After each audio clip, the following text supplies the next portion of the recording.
Tá gravando já? Começou? Gravação ok. Hoje é que dia? 8 Dia 8. de 2020. 8 de 5 de 2020. Disciplina de Direito Administrativo. Tá todo mundo adentrando aí já.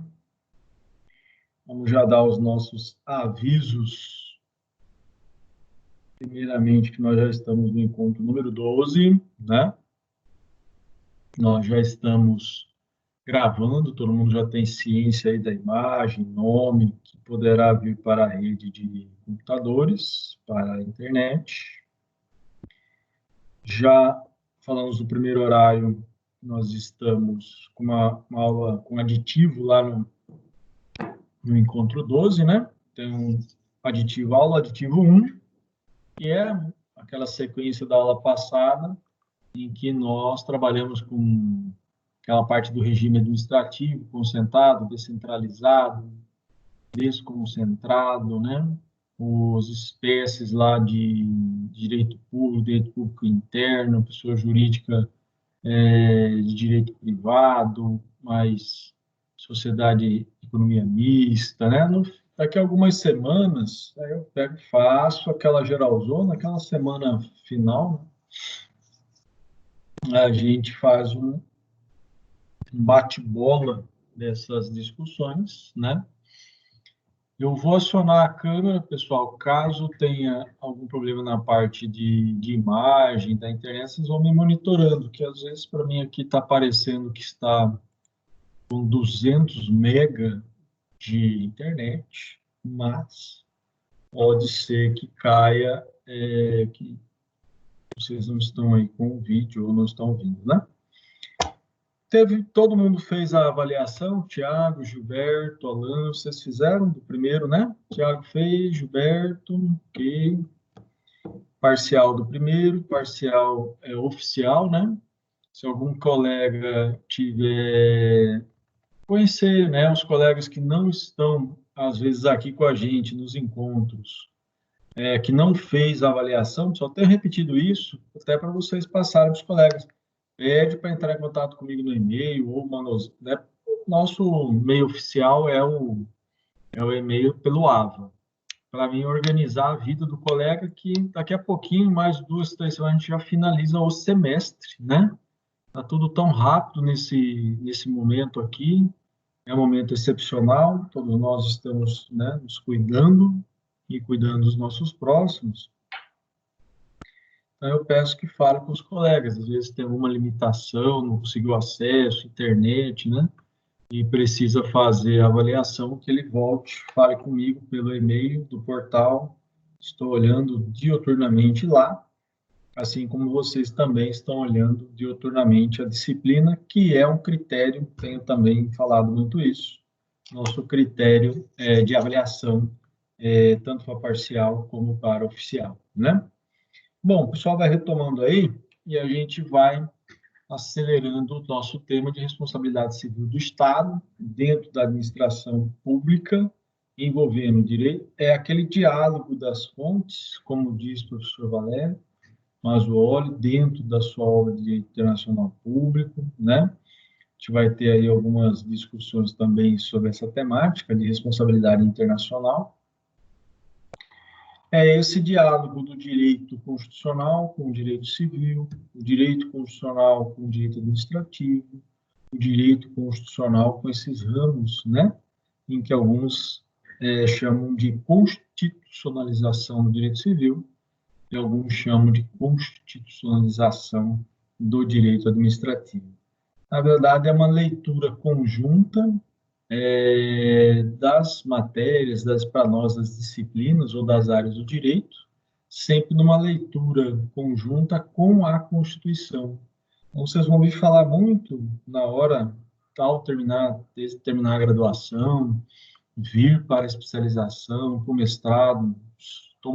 Sou mestrando, né, em Direito pela Universidade Federal neste momento. Também estamos tendo, todas as nossas aulas começam agora pelo sistema web, né? diante do momento que a gente está vivendo, mas sempre enriquecendo as discussões, né? E vocês vão ouvir falar muito sobre nesse parênteses, porque o tema e a disciplina nos permite, de ter esse diálogo entre as áreas e as áreas que nós, e esse diálogo os opinadores chamam de constitucionalização. Uma das obras que eu gosto de trabalhar, que eu gosto de indicar, não só de civil, funcional, no administrativo, também aquele, o livro do professor Otávio Júnior, que é a constitucionalização, né, do direito civil contemporâneo, ou direito civil contemporâneo, estava aqui comigo, que é uma obra que trata especificadamente na área civil, mas voltado para essa leitura, né, dentre as áreas e os diálogos de fonte. Falaremos mais sobre isso nos momentos das nossas aulas, porque são temas pertinentes e interessantes. Bom, voltando aqui à responsabilidade da teoria objetiva, já passamos por esse raciocínio aqui do professor Maza, ele fez um resumo, né? Então, fundamento da teoria do risco, né? A questão do fato do serviço, né? A teoria objetiva independe da análise da culpa, que é para aqueles que defendem, em algumas hipóteses, de responsabilidade de Estado como sendo subjetiva, né? Avançamos, paramos aqui no artigo 43, que eu pedi para vocês anotarem, artigo 43 do Código Civil, cuja leitura é muito semelhante ao 37, parágrafo 6º, né? Onde diz que as pessoas jurídicas de direito público interno são civilmente responsáveis por atos de seus agentes, que nessa qualidade causem danos a terceiros, ressalvado direito regressivo contra os causadores do dano, se houver por parte destes culpa ou dolo. Dois exemplos que eu peguei para trabalhar no primeiro horário e vamos continuar pensando, é aquele caso da mãe Josefina, que acionou o Estado por responsabilidade por dano extra patrimonial, dano moral, pelo falecimento do seu filho no cumprimento de medida socioeducativa. E a outra situação, pelo dano moral, teve uma condenação inicial de 10 mil, né? E aí, posteriormente, essa condenação veio para o STJ, né, num caso, excepcionalmente, no dano moral, ele reanalisa a matéria de fato, não é regra no recurso especial, aliás, não é regra nos recursos excepcionais, né, tanto especial como recurso extraordinário, e a essência do direito, se me permite falar, é os recursos. O processo recursal, ele é importantíssimo, dentro desse diálogo de matérias, dentro desse diálogo de fontes, principalmente.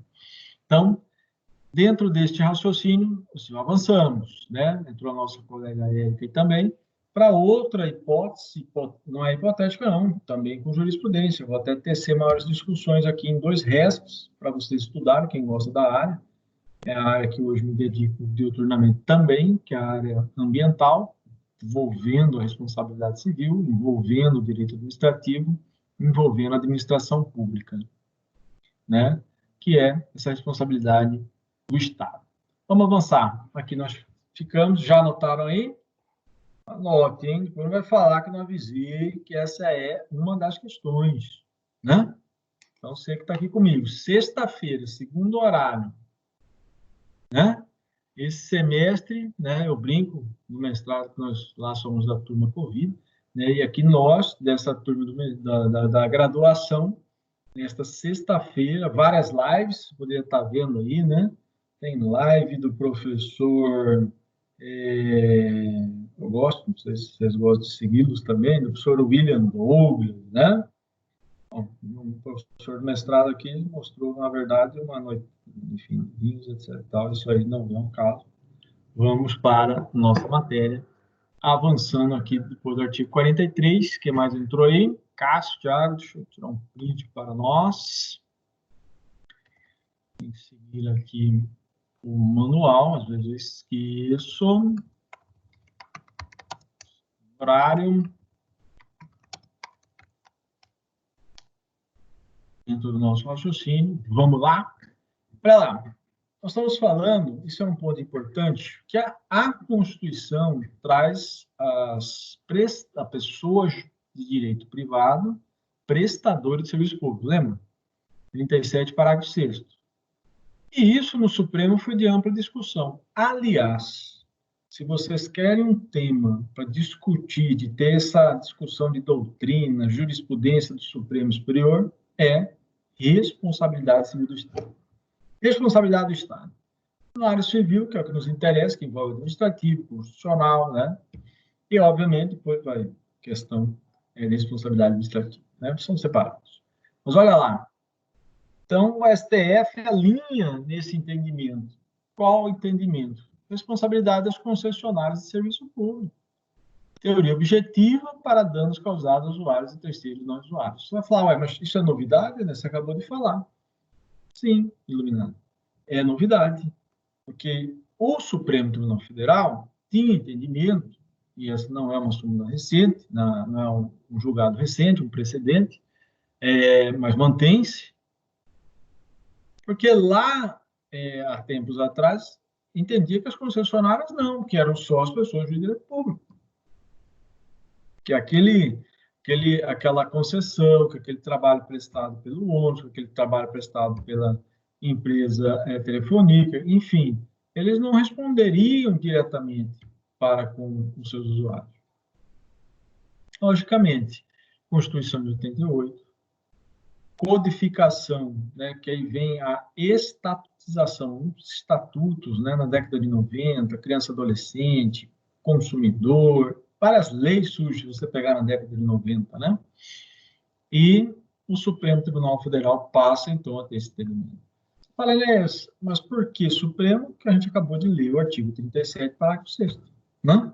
Então, se a gente pegar a jurisprudência muito antiga, eu vou mostrar essa divergência dentro do STJ, né, que pode até ser, não sei se a maioria aqui já estudou os recursos, que é a alma do negócio, são o estudo dos recursos cíveis, né, no processo civil, que vai ser utilizado subsidiário e supletivamente, né? Esse é o estudo hoje dentro da minha linha de pesquisa, é o artigo 15 do Código de Processo Civil, que fala da utilização subsidiária e supletivamente, eleitoral, administrativo e do trabalho, na linha específica do processo trabalhista. Na linha específica recortada das decisões dos julgados de mérito ou dos julgados antecipados de mérito, né? Então, estou sendo bem restritivo na minha demanda, né, na minha dissertação, mas a linha de pesquisa é essa. Caso tenha interesse, dá uma olhada lá, artigo 356 do CPC, que fala do julgamento antecipado do mérito. É um tema muito gostoso. Julgamento antecipado do mérito. E esse artigo 15, que é o artigo base do CPC, ele fala também que o CPC é utilizado na administração pública, né? Alan, que eu acho que já teve muito dentro da administração aí, do judiciário também, né? Os colegas que estão na área. Então, quem está na administração pública é um quiprocó, né? Eu falo que se acostumou a ganhar, vamos dizer assim, as discussões, às vezes quem fala mais alto, né? Isso é bobagem, né? Então, tem que haver a discussão de conhecimento, né? De conhecimento processual, material, técnico também, né? Eu digo isso porque muitas das vezes, mas eu posso, o prazo, eu vou contar como? Aqui o prazo, será que eu conto, não conto? Agora, sabe aquela discussão bem, o prazo é corrido, não é? Né? Porque o CPC de 2015, que é inovador, né? Estou abrindo esse parênteses por causa dessa decisão do Supremo, que mudou, né? E foi inovadora também. E o Código de Processo Civil foi inovador quando ele veio em 2015 para 2016, num estudo rápido de menos de 10 anos, na verdade foi essa.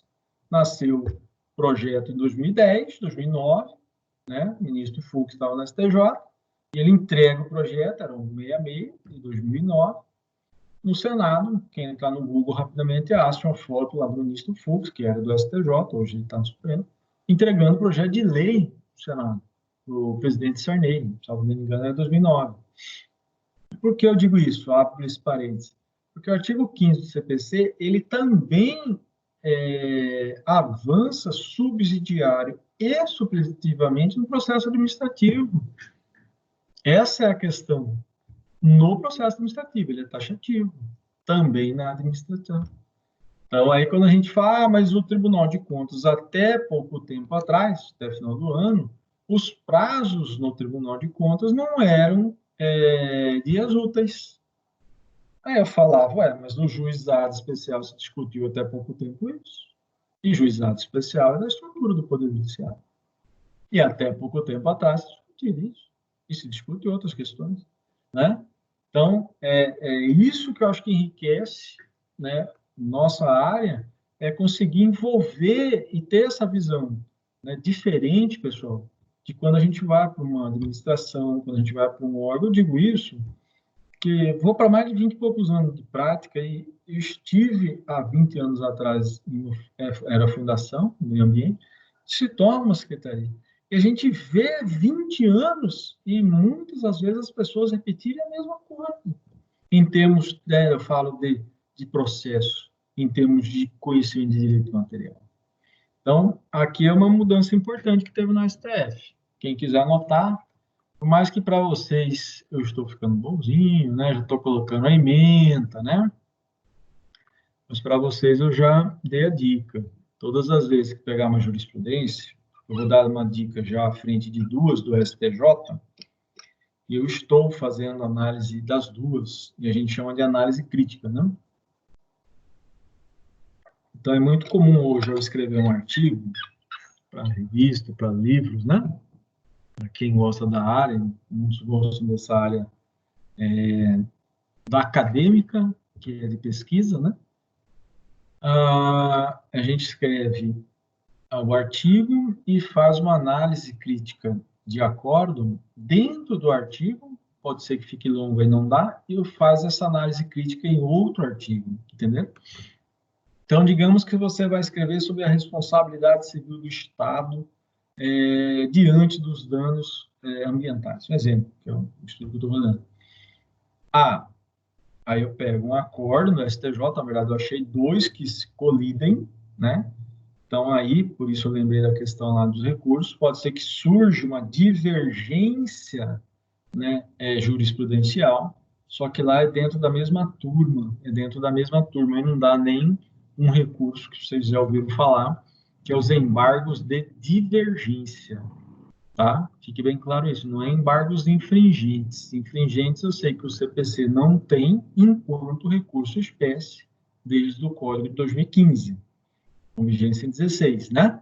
Mas eu estou falando dos embargos de divergência, quando eu tenho um julgado de uma turma no STJ sobre a mesma matéria, sobre o mesmo tema, de maneira divergente. Aí eu faço uma análise comparativa de acordos e mostro para o STJ, e isso eu posso fazer no Supremo, matéria constitucional, regra, mostrando essa divergência. Mas os dois recursos especiais que eu vou passar para vocês, na verdade, se eu não me engano, é da segunda turma. E quando é da mesma turma, não é permitido essa espécie de recurso. Então, é demonstrar essa divergência de jurisprudência da mesma matéria dentro de turmas distintas, para que o STJ crie essa uniformização, faça essa, né, sane essa divergência dentro do Tribunal Superior, tá? Esse RE, a gente já sabe, recurso extraordinário, trata esse RE que eu acabei de falar, né? Que é desse pensamento atualizado. Mas não é tão novo. Não, permanece. Antes, vamos dizer, desse período, acho que era 2010, por aí, o Supremo pensava diferente, né?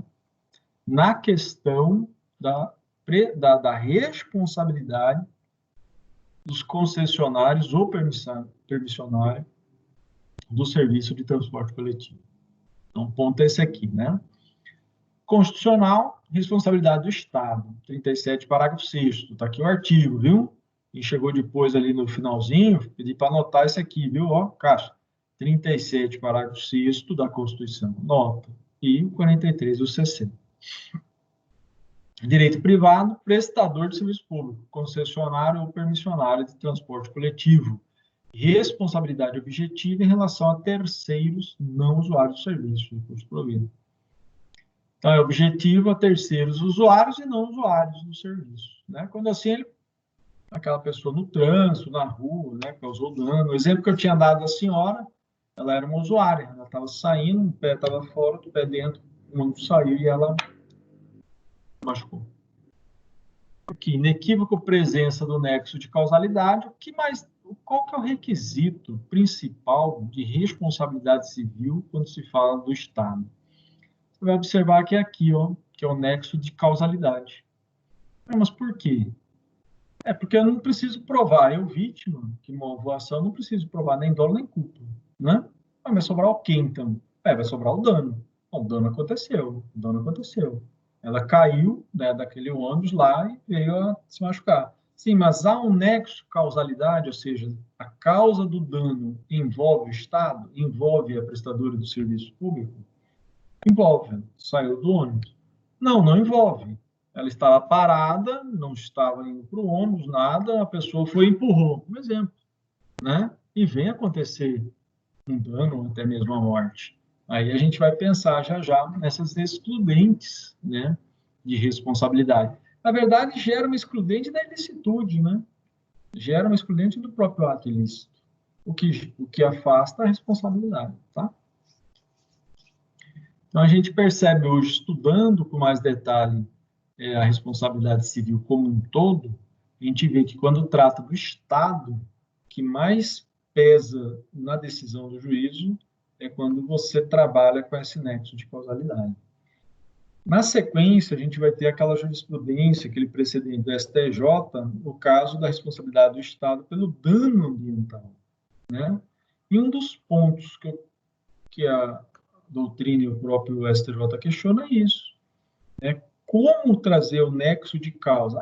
Foi omisso, deixou de fiscalizar, deixou de fazer, e essa omissão possibilitou ou facilitou, essa é a teoria, o dano ambiental, né? Só que é esse nexo de causa que perde, porque se mostrar que está realizando a fiscalização, a preventiva e tudo mais, estou fazendo. Então, eu tenho que sair da teoria e ir para um caso em concreto e falar, não, neste caso em concreto, estou tratando de uma unidade de conservação que foi e está sendo objeto de invasão, de grileiros, etc. e tal, que está ocasionando desmatamento, que está ocasionando o o dano ambiental, que é um crime no caso ambiental, né? Aí eles vão falar, olha, mas onde que está o nexo causal? Né? Onde que está o nexo de causalidade? Para falar que esse dano é decorrente da alegada omissão do Estado. Então, quem fecha isso, aí sim, quem fecha o nexo de causal é a vítima. No exemplo que eu estou dando, estou pensando na ação civil pública, né, um dano coletivo, enfim, que é o caso do meio ambiente, né? Aqui não, aqui eu só estou pontuando, ó. Então a gente colocou, primeiro, Código Civil, Constituição. Aqui não fala taxativamente, né, das pessoas de direito privado, prestador de serviço público, né? Mas o Supremo já tem entendimento, até mesmo seguindo o artigo 37, parágrafo 6º, tá? Eu coloquei para vocês a ementa, né? Oriento entrar no site do STF, ter o teor e dar uma lida. Questão ali de 10, 15 minutos. Por mais que esse aqui o acordo é maior, voto, mas é interessante fazer a leitura, não só para aquela finalidade de análise crítica de acordo, para quem for escrever, mas para aprender essa linguagem, né, forense, que dia a dia tem até que passar para vocês. Vou passar para vocês. É um método de interpretação sistemática, método de leitura sistemática de texto. Bem interessante. Meu professor de metodologia é doutor pela USP, Felipe Rodolfo. Ele está com um material muito legal e eu vou passar para vocês. Acho que é legal. Vou pegar os bem, né, bem didáticos, assim, principalmente para essa parte de leitura, tá? como a gente está em tese, não eu, muitos aqui estão tendo que trabalhar, estão, né, fazendo, tá com um horário ou outro reduzido, né, enfim. Mas pode aproveitar, sim, esse momento para essas leituras que ajudam a fazer leitura. O moleque chegou aí, Wagner, bem-vindo novamente. Vamos lá. Bom, o trigo 37 a gente já pontuou, né? Volto sempre a pontuá-lo, porque vai ser objeto, né, das nossas discussões para avaliação também, né? Muito bem.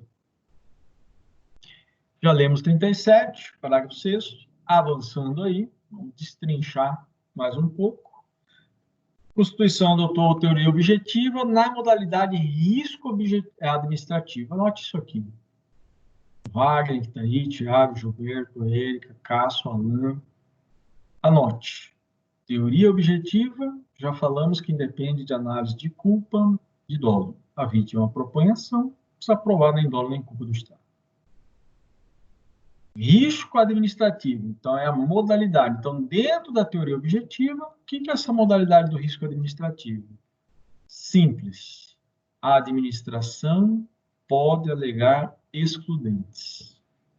A administração pode alegar excludente. A vítima é que contribuiu, que aí vai gerar uma redução do dano, um atenuante, né?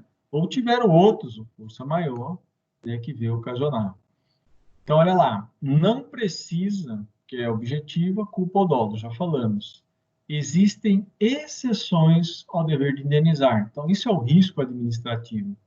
A administração pública, muitos colegas aqui, tem vários alunos, meu procurador do Estado, hoje, está com a gente lá como procurador do Estado, dentro do doutor Tiziano, estava aí junto com a gente, dentro da academia dia desses, aluno nosso, estudando. Então, você vai fazer uma defesa. Vai, do Estado, do município, né, está estudando. E aí, verdadeiro ou falso, né? Discorra, desenvolva aí essa teoria objetiva e o risco administrativo. É isso que nós estamos pensando agora. As pessoas jurídicas responderão pelos danos que seus agentes causarem a terceiro, durante o exercício da função pública. O Estado não responde fora do exercício. Lembra que eu disse um exemplo de livro lá no primeiro horário? Um exemplo de livro que cai nas provas da primeira fase. O policial estava de folga e veio a causar um homicídio, etc. A responsabilidade do Estado, o Estado responde por essa morte, né? Por que não? Porque ele não está no exercício da função ali. Acabou de falar que está de folga. Acabou de falar que ele não está no exercício da função.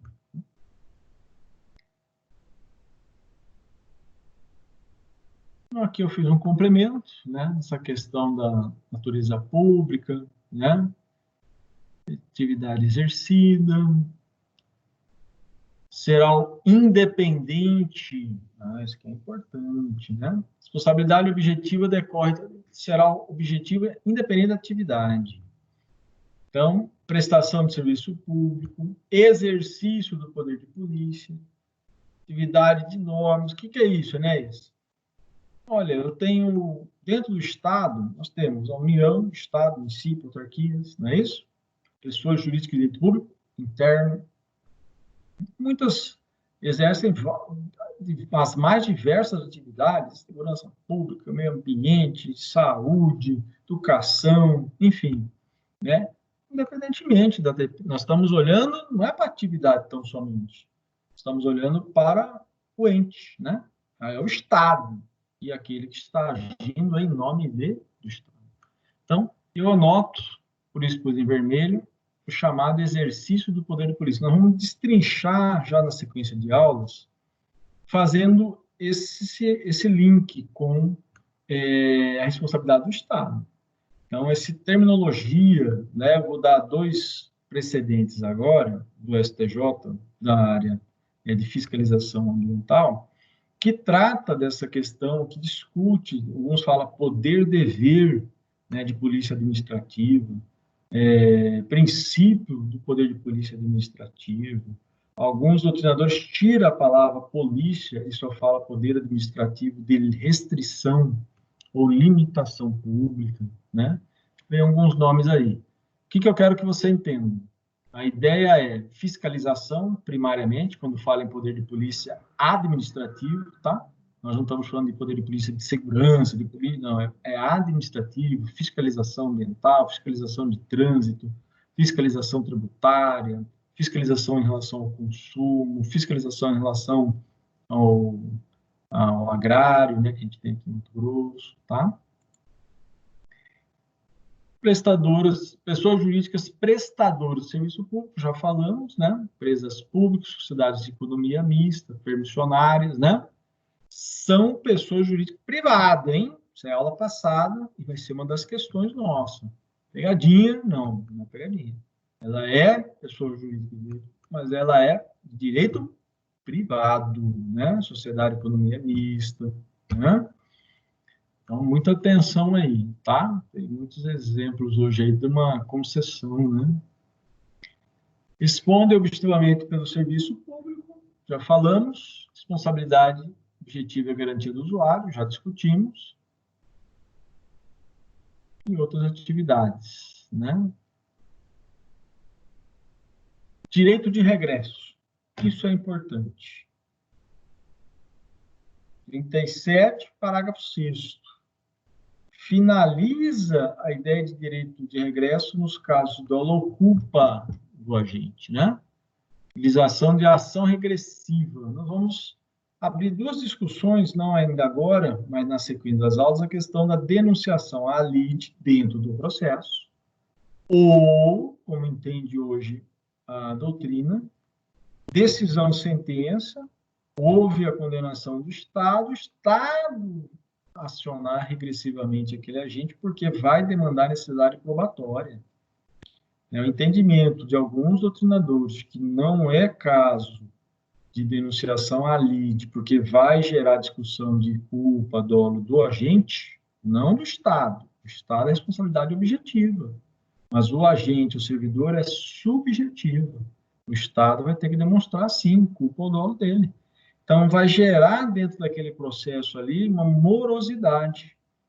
Então, o princípio da efetividade, o princípio do processo do tempo, alguns doutrinadores falam, não, deixa para uma ação regressiva. Teve a sentença, está na sua mão, é favorável, aciona o agente, junto. Então, vamos ver esses dois lados já já. Então, a responsabilidade, o que eu quero agora?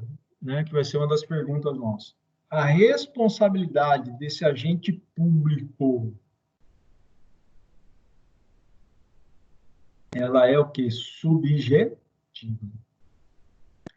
Então, vai ter uma afirmativa assim, a responsabilidade do Estado, ela é objetiva, e a responsabilidade do agente causador do dano, ela é, na sua questão, vai estar subjetiva. Marque certo. A do colega vai estar objetivo. Então, vai ser Estado objetivo, sujeito, agente objetivo. Errado, né? Não nessa situação que nós estamos estudando, né?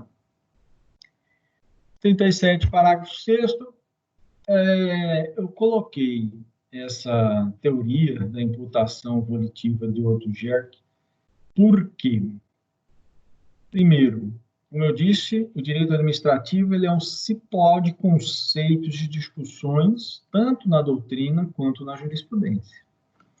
Em algumas provas, estava falando dessa teoria da imputação, que, na verdade, é a consequência para nós da responsabilidade objetiva, dependendo de culpa, tá?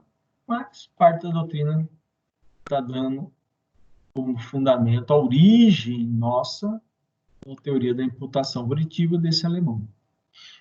Impede a propositura de ação indenizatória diretamente contra a pessoa física do agente, se o dano foi causado no exercício da função. Mas nós já sabemos que a responsabilidade é do Estado. Mesmo que o agente seja o causador do dano, o Estado se movimenta pelo seu órgão, surge a teoria do órgão, o Estado não vai se movimentar, o Estado de Mato Grosso não tem, não tem uma estrutura de movimento, né? Ele movimenta pelas pessoas, pelas secretarias, os agentes, servidores, né? Essa é a base da teoria do órgão, né? E isso é a base da teoria da responsabilidade objetiva. Então, eu não aciono o servidor, bateram no meu carro, vi que era um carro do município, tal, X, peguei o nome do motorista, vou mover uma ação contra ele. Tá certo isso, né?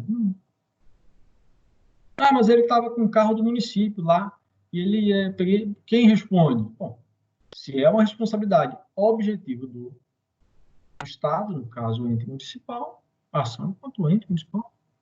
Mas o causador do ano foi o motorista, ele que estava dirigindo. Sim, mas isso é responsabilidade objetiva. O Estado vier a ser condenado, no caso o município, ele aciona regressivamente depois o condutor. Né? Eu disse que eu vi nessa minha vida duas situações de regressivo. Uma foi judicial, foi essa, aquela que teve o tiro no carro do... Era um caso atípico. Na verdade, quem estava dirigindo era um procurador do Estado, ele foi atingido, o carro dele, e ele pegou e acionou, ele acionou o Estado. Bom, enfim, ele não advogou em causa própria, logicamente, né?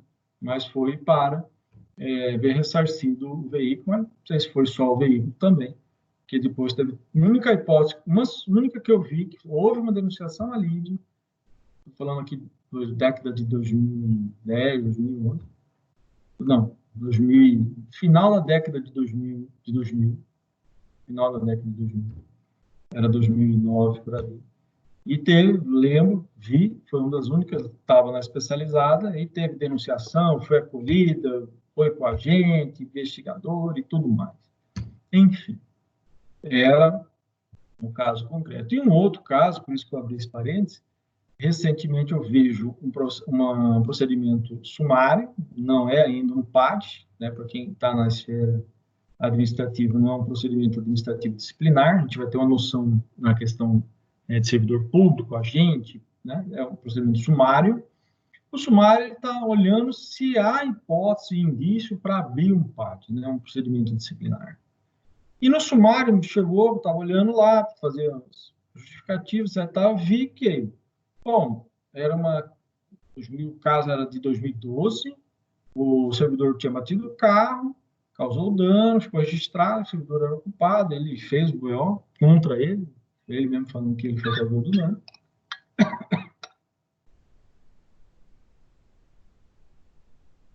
E aí estava se questionando dele ser notificado para vir, e não era de carreira, o servidor contratado, comissionado, e estava notificando ele, carta para ele vir se manifestar, etc.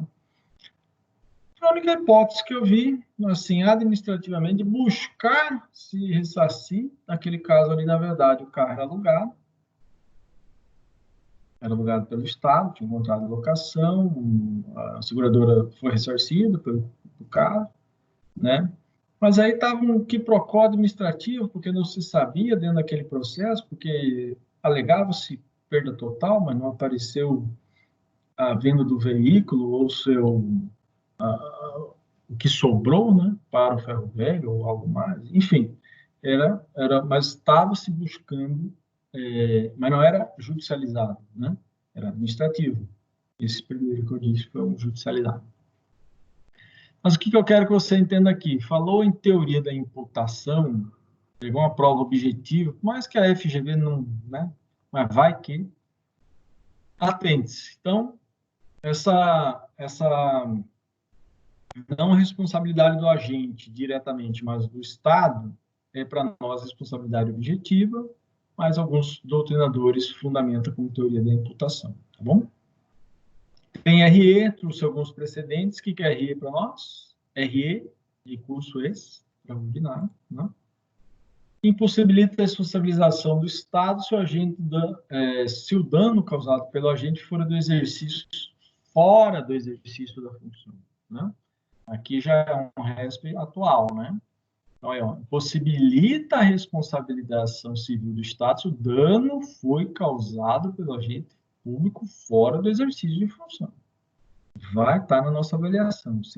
Alan, Cássio, Érica, Gilberto, Tiago estão aqui sexta-feira, que dia que foi? 8 de maio. Vou dar a dica. Marque a alternativa correta. Né? A responsabilidade objetiva do Estado é quando o agente causa o dano fora do exercício da função. Está verdadeira essa frase? Falamos que não. Fora do exercício, ele é o policial que está no horário de... Estava no dia de folga, cometeu um homicídio. Estado vai responder civilmente, né? Não estou falando criminalmente, civilmente por aquele ato? Não, né? Quem puder, eu acho que até eu coloquei para vocês, eu pus essa jurisprudência, ó, é atual, né? 1.524.466. 1.524.466, tá? 1.524.466. Então, muita atenção aí. Vou já colocar a sequência aqui para nós, né?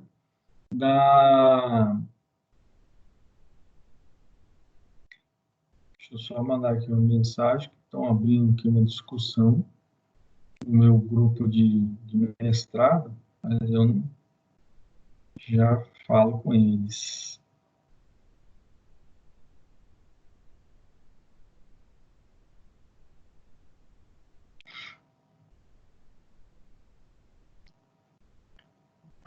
Tá aqui o julgado, tá a ementa, tá? Vou dar uma olhada aí. É uma ementa até nova, 16, 1 milhão. Recurso especial, né? 1.524.000. Ação civil pública, dano ambiental. Preliminar, pelo Ministério Público Federal, de legitimidade passiva do servidor, né? Uma fundação. Teoria da imputação volitiva. Ô, Perez, o que é isso? Imputação volitiva Otto Dirk. Então, não é que eu queira fazer um quiprocó na sua cabeça quando eu abrir esse tópico. É porque está sendo comum, né, até em julgados, citar essa teoria da imputação. Então, como eu estou falando de responsabilidade do Estado, a base, mínimo, é saber que é responsabilidade objetiva, risco administrativo. Fechou.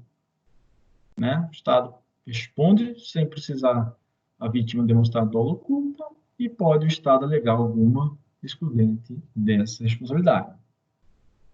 Mas o que é a teoria da imputação? Então, de acordo com a tradicional doutrina da organização administrativa, sugestão, hein? Entrar no site do STJ, coloque esse número lá na jurisprudência. Todo mundo sabe fazer pesquisa no STJ? Entra em jurisprudência, abre parênteses, escreve RESP, o número sem ponto, fecha parênteses, e aí vai abrir todos os precedentes semelhantes a este, inclusive ele, né?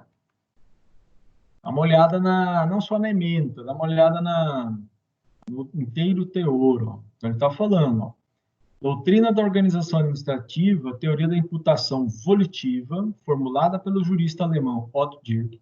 Os atos praticados pelos agentes públicos são imputáveis à entidade pública que o alberga. Você está entendendo o que aconteceu aqui, pessoal? O Ministério Público propõe federal uma ação civil pública e põe como legitimado passivo o servidor. Tá certo, Enéas? Poxa, mas tem mais nem menos, pessoal. O direito administrativo está envolvido subsidiária ou supletivamente pelo processo civil. Eu não ando com o direito administrativo sozinho sem o processo, nem dentro de uma administração pública. Por que eu estou dizendo isso? Porque nós estamos falando de legitimidade. Como é que esse servidor foi colocado na legitimidade passiva de uma ação civil pública, sendo que existe uma teoria, inclusive reconhecida pelo STF, pelo STJ, de que a responsabilidade do Estado é objetiva e não envolve diretamente, a não ser regressivamente, o servidor, o agente. Então, fique atento. Sugestão aí, já está o RESP, né? Repetindo, hein? Esses slides estão no encontro 12. Está na sequência, eu coloquei aula aditivo 2. Só entrar no encontro 12, aula aditivo 2. Ah, mas eu já fui no encontro 2 e já baixei tudo. Não, iluminado. Volta ao encontro aditivo 2. E, aliás, lembra-se que um dos nossos critérios é você diariamente acessar a disciplina de Direito Administrativo no portal. Estou olhando. Tem colega aqui que foi no encontro 1, pulou para o 16. Tá certo, Ney? Não tá. Ah, mas ele fez tudo, não tirou 10, tirou 7. Vai entender depois o que eu estou repetindo desse critério, né? Anotaram aí? Pode perguntar já então lá, né? Vai estar lá nas nossas objetivas, né? Vai estar desse jeito, pela doutrina tradicional da organização, teoria da imputação, os atos praticados pelos agentes são imputáveis à entidade que o alberga, estando este na função, né, exercida. Bom, ainda fechando o tema aí, né? Dever estatal de indenizar. Bom, legalidade e igualdade são princípios para nós. O ato lesivo foi ilícito, o princípio de legalidade a gente já pensou, princípio de isonomia a gente já falou. O princípio, para mim, eu estou naquele LIMP com vocês, né? No LIMP, que é aquelas siglas de legalidade, pessoalidade, moralidade, publicidade e, o que é o E? LIMP é, muito bem, Ana, eficiência, né? Risco integral e risco administrativo. Já afirmei, reafirmei e agora eu sintetizo. É responsabilidade objetiva do Estado, independe de culpa. E por que a doutrina fala risco administrativo? Prevalece, e não o chamado risco integral. Essa é a pegadinha. Vai estar logo, logo aqui na frente a questão que vai cair semelhante a ela. Então, teoria do risco integral, o que é isso? Se eu falar para vocês, se eu afirmar que a responsabilidade do Estado é objetiva e predomina a teoria do risco integral, está errado. Por quê? Porque se falasse do risco integral, o Estado não poderia alegar o quê?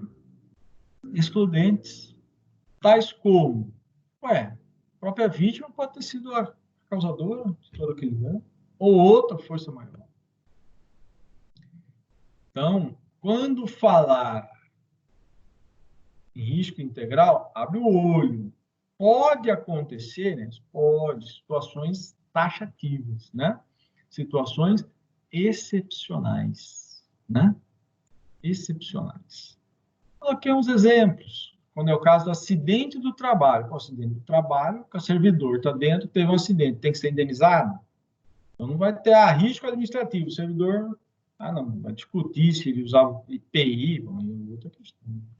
Mas que tem que indenizar, né? A questão do DPVAT, muitos trazem como exemplo também de obrigatoriedade em responder, sem ter como afastar. E o dano ambiental? Qual que é o entendimento? Bom, o dano ambiental predomina a chamada aplicação da teoria do risco administrativo. Mas o que é isso? O Estado, então, pode alegar excludentes de licitude, né, uma força maior, né, uma culpa exclusiva ali, quem causou o dano? Vamos pensar aí. Coloquei aqui uma jurisprudência. Na verdade, tem dois restos que eu acho que é interessante anotar. Um deles é esse, o 647.493, que trata o relator, o ministro João Otávio, e é da segunda turma, né? Dizendo que a responsabilidade do Estado por omissão é subjetiva. Omissão que está envolvendo a responsabilidade por dano ambiental. Aqui, ele diz, é subjetivo. Mesmo se tratando de responsabilidade por dano ao meio ambiente, uma vez que a ilicitude no comportamento omissivo é aferida sob a perspectiva que deveria o Estado ter agido conforme estabelece.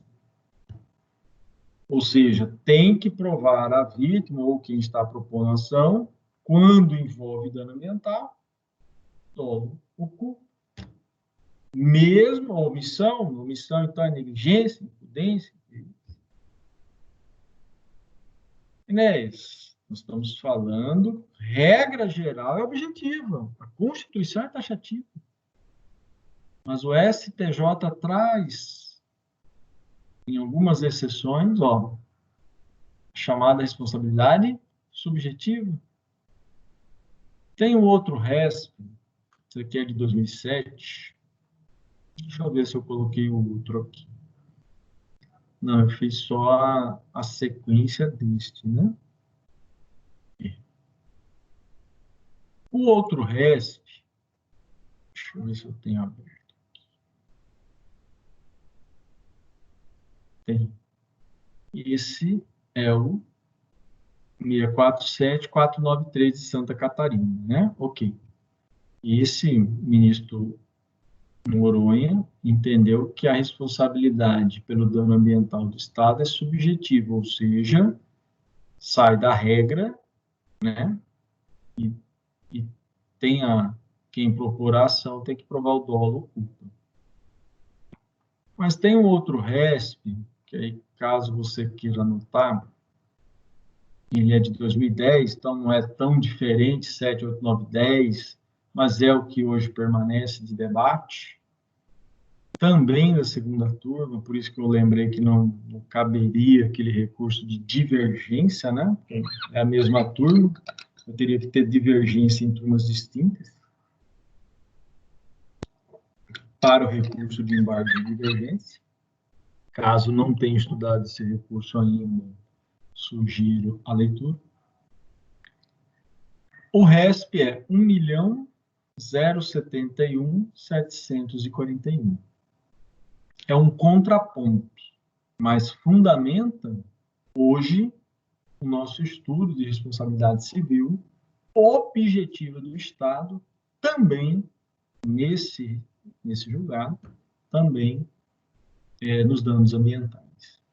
Então, o RESP que eu sugiro fazer um contraponto a esse que está na tela é o de 1.071.741.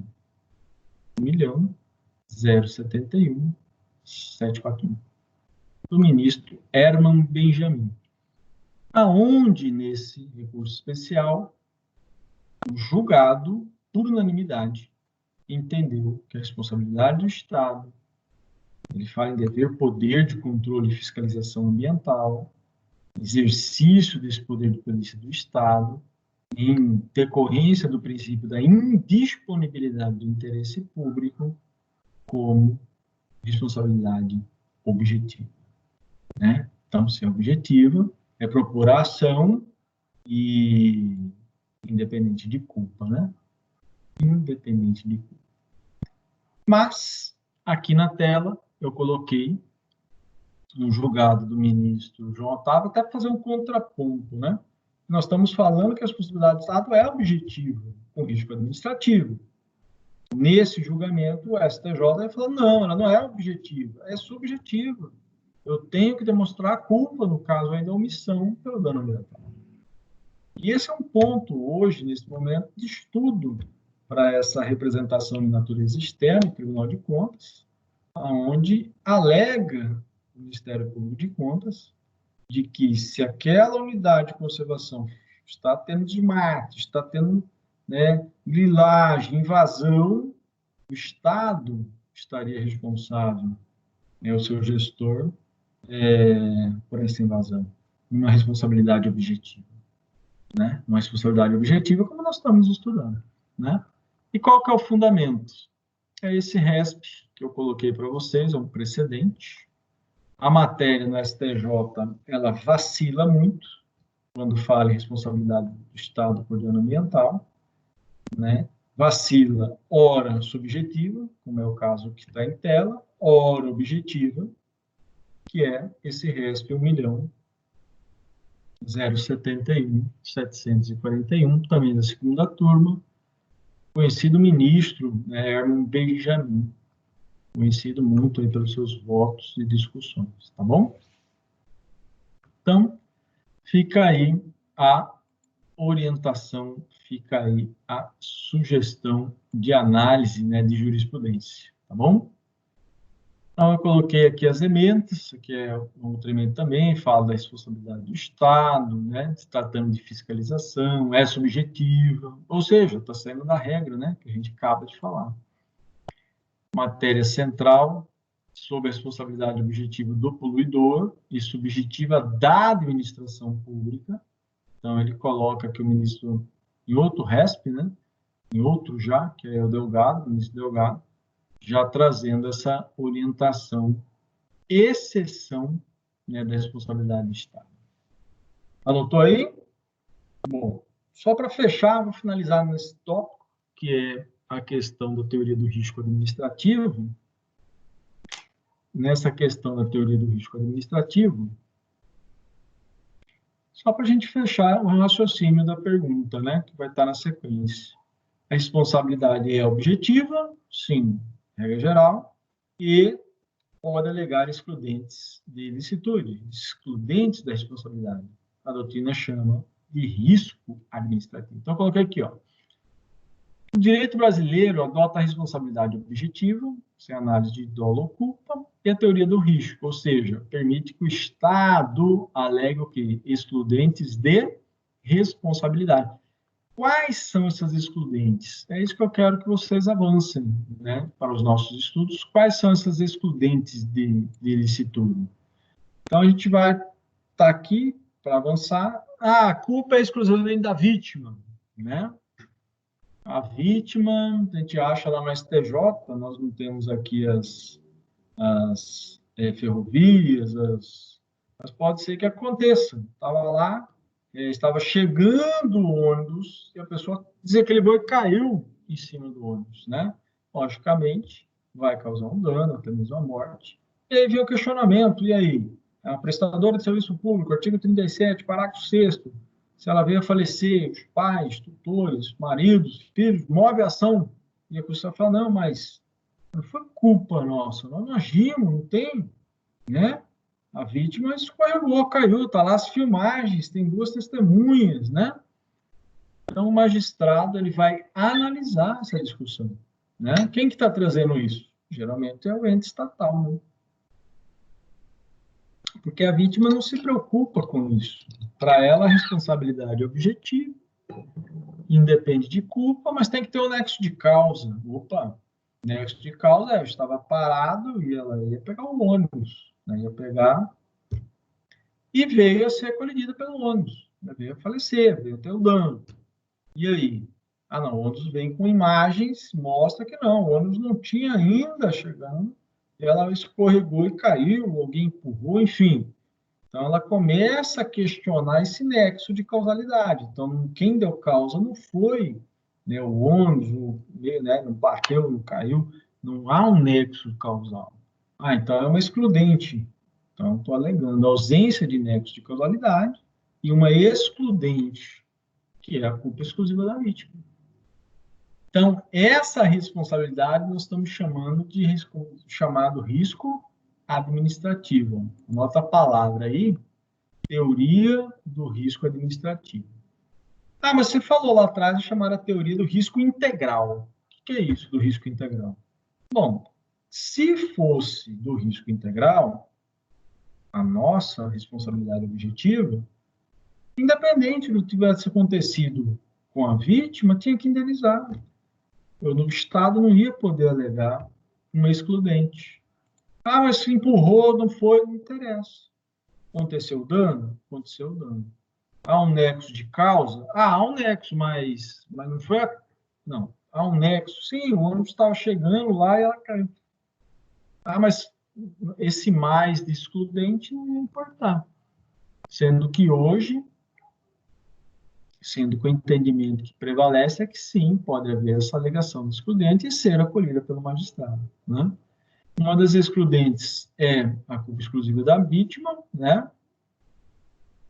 Aí coloquei suicídio, né? Se joga na frente lá da viatura, né?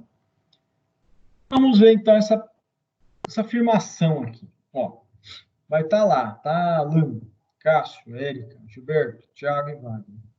Vocês que estão comigo aí, finalizando essa sexta-feira, todo mundo bem, com saúde, cuidando ali, né? Vamos ver essa afirmativa. Vai estar lá na sua marca alternativa correta, o colega não participou, vai tentar ver depois aí o material, vai ficar perdido, vai achar pô, muita coisa, caramba, né? Mas a gente vai estar tranquilo, que estamos aí acompanhando, sabe que o material é adequado para o nosso tempo. Olha lá. Teoria do risco administrativo, base para a responsabilidade objetiva do Estado, admite a exclusão da responsabilidade estatal nos casos de comprovação de culpa exclusiva da vítima. E aí, essa afirmativa aí, pensa ela aí, tá certo ou tá errado? Teoria do risco administrativo. Vejam que são duas teorias, né? Teoria da responsabilidade objetiva do Estado, comungada com a teoria do risco administrativo. Em outras palavras, o Estado responde independente do dolo ou culpa, mas pode alegar excludentes de responsabilidade. Sim, a afirmativa é correta, né? Teoria do risco, base para o resultado do Estado, admite a exclusão da responsabilidade estatal nos casos de comprovação de culpa exclusiva da vítima. Para fechar, finalizo agora. Diferente é a solução para os casos da chamada culpa concorrente. Meu Deus, o que é isso? Calma. Em que a vítima e o agente provocam, por culpa recíproca, a ocorrência do prejuízo. Nós estamos falando em culpa concorrente, a palavra que vem é concausa. Olha o exemplo aí. Acidente de trânsito causado porque a viatura e o carro do particular invadem a pista ao mesmo tempo. Culpa concorrente. A questão se resolve com a produção de provas periciais para determinar o maior culpado. Ou seja, não vai excluir a responsabilidade do Estado, mas pode atenuar, pode reduzir, não é verdade? Quem que foi o principal culpado? Então tá aqui, ó, não é excludente, né? Mas é um fator de mitigação, de causa atenuante da responsabilidade. Diante da necessidade de culpa ou dolo ou culpa, na culpa concorrente, aplique-se a teoria subjetiva. Opa, olha aí. Então, se eu tenho que analisar culpa concorrente, esse é meu argumento. Se eu estou analisando, o magistrado está olhando, olha, realmente, testemunha, provas, vídeo, não é só uma responsabilidade objetiva do Estado. Há sim uma concausa, um motivo concorrente aí que não exclui a responsabilidade, não exclui, mas vai atenuar. Olha o que a doutrina já nos fala. Então, a visão não é de uma responsabilidade objetiva, sem análise de dolo ou culpa. Terei que analisar o dolo ou culpa. Então, a teoria, né, a responsabilidade é subjetiva, porque eu passo a analisar dolo ou culpa. Olha que interessante, hein? Então, eu vou fechar o nosso dia de hoje, né, com essa parte das excludentes de responsabilidade, tá? Deixar com essa perguntinha aqui, né? Mas eu volto, depois eu avanço para não virar um quiprocó na sua cabeça. E vou deixar com essa última aqui, tá? Para fechar, né? Que fala da responsabilidade objetiva do Estado e, ao mesmo tempo, a possibilidade de alegar pela teoria do risco administrativo, chamada teoria do risco administrativo, as excludentes de licitude, as excludentes de sem querer saiu, né? as excludentes de responsabilidade. Eu paro aqui, retomo dizendo para vocês, primeiro, hoje foi o encontro número 12, não é isso? Que a gente teve, encontro número 12. A aula aditivo 1 é uma junção ali das aulas anteriores, da parte de regime administrativo, concentração, descentralização, desconcentração, né?